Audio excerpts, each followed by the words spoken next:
Super excited to have Krista Lapp with me today. Krista, thank you so much for joining us.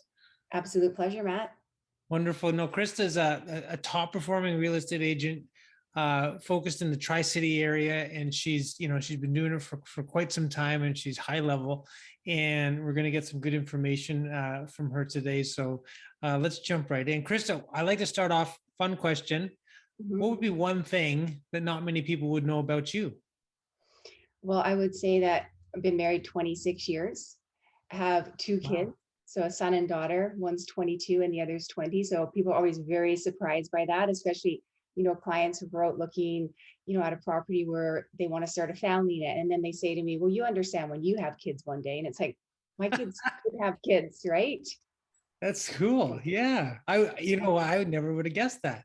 That's really impressive. Yeah, that's so cool. Thank you. So 20, yeah, my wife and I have been married for 11 years. So coming up on 12.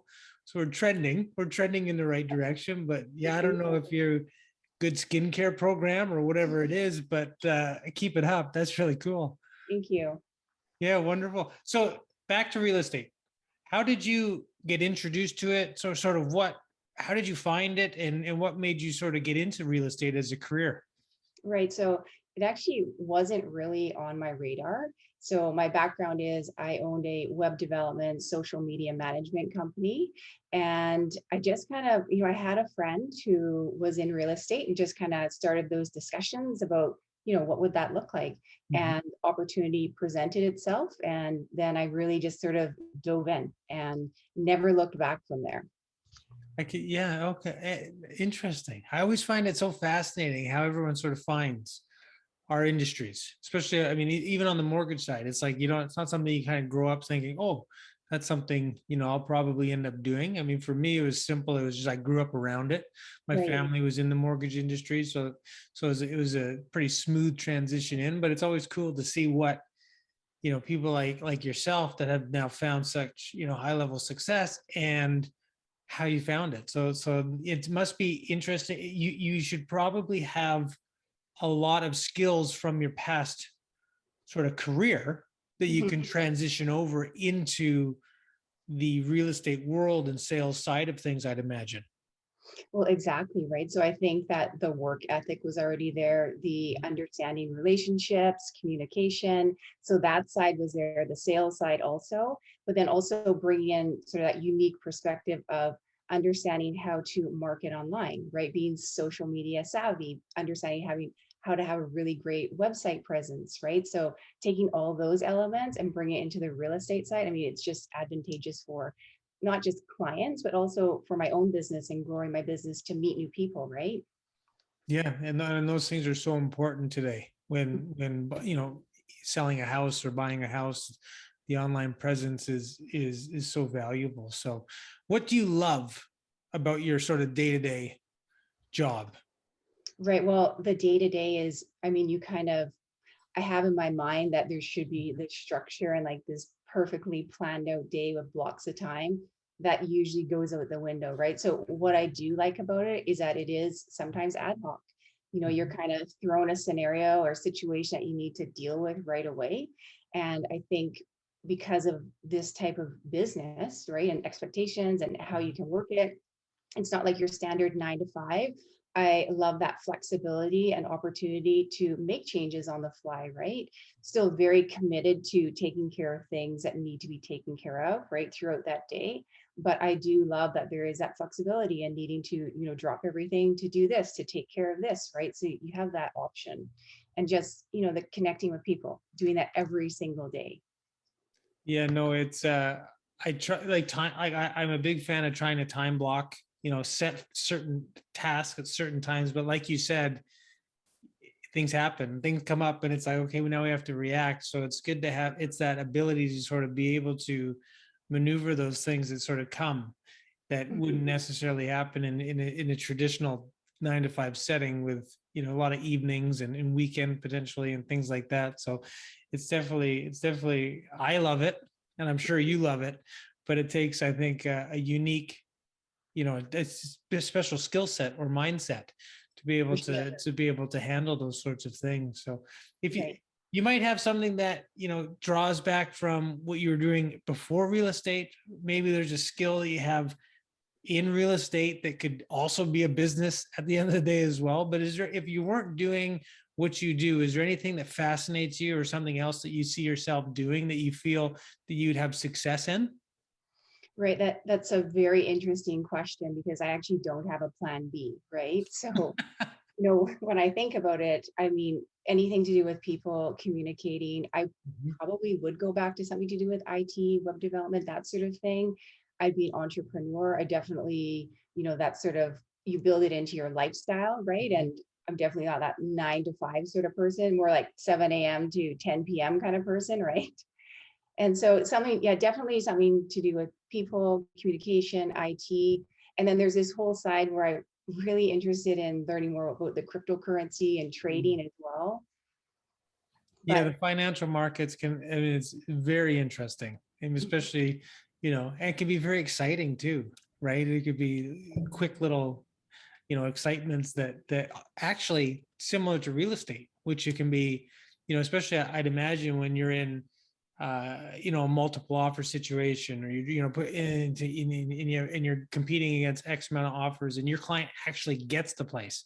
I mean, right, that's an exciting moment, and at the same absolutely. time, can be one of the most difficult moments because of the fact that it's been such a difficult year, especially from a buyer's point of view, given the competition out there. So that, I mean, leading into that, then, I mean, as we're recording this, we're mid-November Mhm. 2021, you know, on the tail end of a historically busy year, and, you know, a challenging year from a real estate perspective, values, inventory levels, all that kind of stuff. Any sort of advice that you can provide or give that you feel is relevant today for anyone that's in the market or thinking about getting in the market? Absolutely. And I think you brought up some very good points. And I would say the biggest thing when I'm meeting with buyers is to help them understand the expectations of the market Mhm, and what can you do to prepare for that, right? So we all know getting pre-approved, mhm, but beyond that, given the market that we're in, most of the properties that are, high demand or very desirable, they are selling on that offers in day with that subject free offer. Well, how do you compete with that? So know what you need to do the week prior to prepare for that, right? So it's not just that you're pre-approved, take it a step further. Can you get an appraisal done? Check with the city, check out the property, do all of your due diligence so that you can go in nice and clean, right? Because you have to be very competitive in this market, right? So yeah, 100% be prepared, understand the market expectations if you're a seller and become educated on that and be willing to go there, right? If you're not willing to go there, then your emotions take over and you may pull back, right? And I would say make sure you're working with an agent that understands how to navigate that multiple offer world mhm. and that has good connections within the community that you're purchasing in, because relationships are key, right? In terms of who the seller's agent is and who the buyer's agent is. A lot of times deals come together because there's that relationship there. It's so true. It is a relationship business. And, you know, like you said, the preparation is so key, especially in a market like this. I think always, but especially in situations that we've seen over the past months, where, like you said, well, we need to make sure financing's in place, pre-inspections. Is there a way that we can sort of get around a lot of these different things to make sure that they can go in subject free, or how do we get creative to make it happen? And really, so I've found over this last year, there's a lot more upfront preparation Right. consistently. And then, you know, maybe it's the third offer that that person's putting in and we're doing it again. So it's that management of, you know, knowing that you may not get the property. You know, it's going to be difficult. You are competing against a lot of other people, and that's a difficult thing when it's you're looking to buy a house to live in and to move into. So I'm sure you're hands on with that frequently throughout the week, and, you know, managing expectations and emotions can be a tricky thing, especially when you're thinking about, you know, where you're going to live and in your Mhm. family home. So no, that's very good advice, and I agree 100% with everything you said, so thank you. You've probably seen a lot of cool properties Mhm. and interesting situations throughout the real estate, throughout your journey. Anything that's memorable, or a situation that's the most memorable to you that you can think of? Mhm.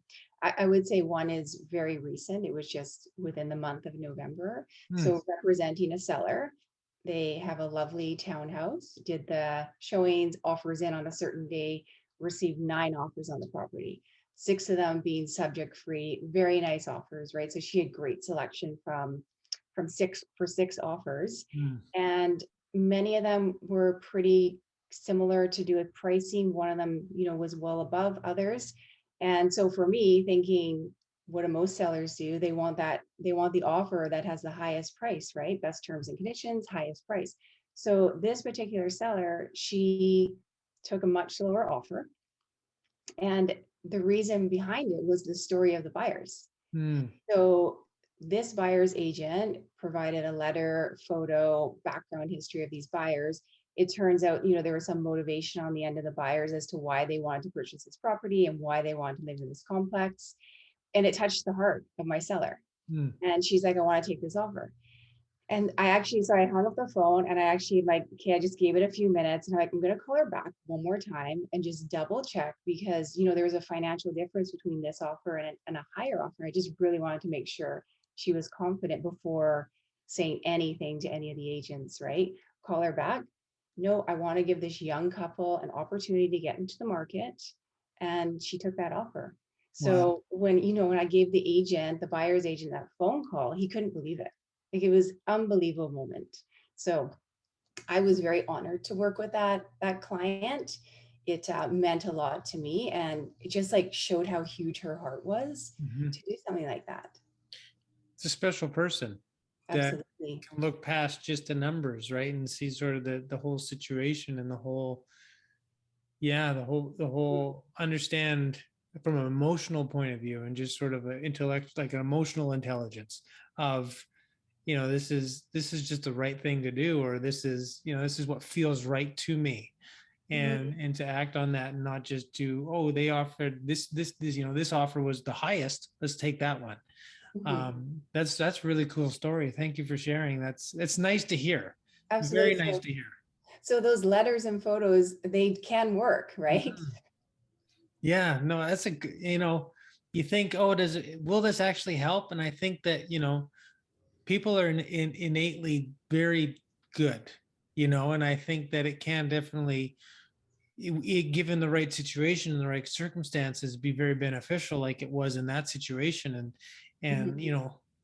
look what it did. Thank goodness. It was just made it meant to be. And that's a cool story. That's a happy ending. I like that. Very That's much really so. nice. Yeah, very much. I talk about, I use the term house rich. I think it's kind of fun, but I talk about a lot of, with clients, is tax deductibility, Smith maneuver strategies, creating wealth from equity in the property, whether to buy more real estate, or to, invest in the markets, like you were talking about as well. The term house rich, or when you hear that, what do you feel, or what do you think of when I say that? Right. So it's really about building equity in your property or your properties.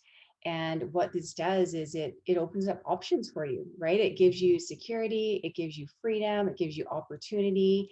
So that could be, taking money out to send your kids to university, right? Helping them secure a property, or family member purchase a home, right? It also gives you the potential to do a mortgage, like a reverse mortgage, so that you can retire and live comfortably and have security there, right? So another example is we have a client who they wanted to purchase a pre-sale property, but they're like, where do I come up with $200,000? Mm. Do all your clients have $200,000 cash just lying around extra?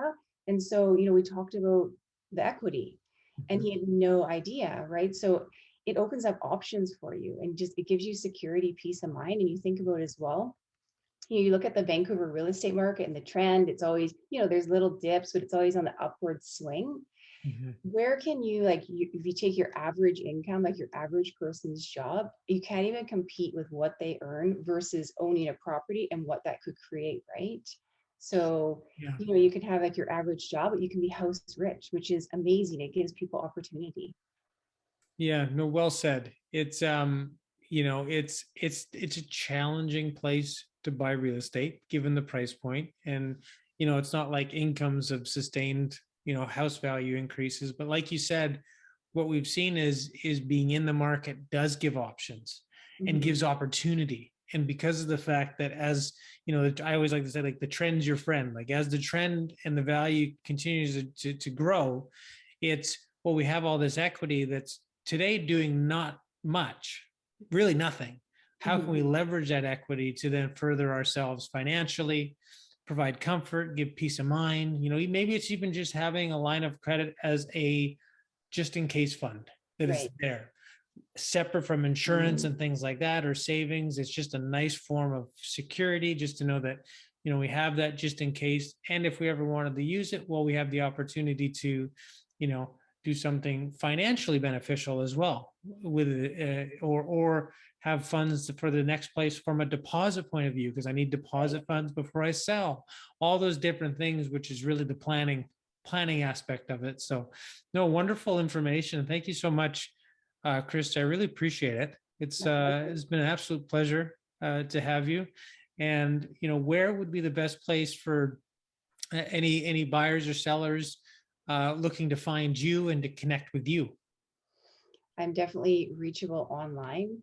So you can check out my website. So kristalapp.com. My phone number 604-725-2494. And then all my links in terms of being able to reach me through social media are on my website as well. And I'm pretty easy to get a hold of me. You call me, typically answer my phone, obviously, unless I'm, not available. Wonderful. Well, thank you again, Krista. I'm grateful to have you here, and I'm sure everyone will enjoy what you had to say. And I look forward to being speaking with you very soon. Absolutely. It's a pleasure. Thank you, Matt.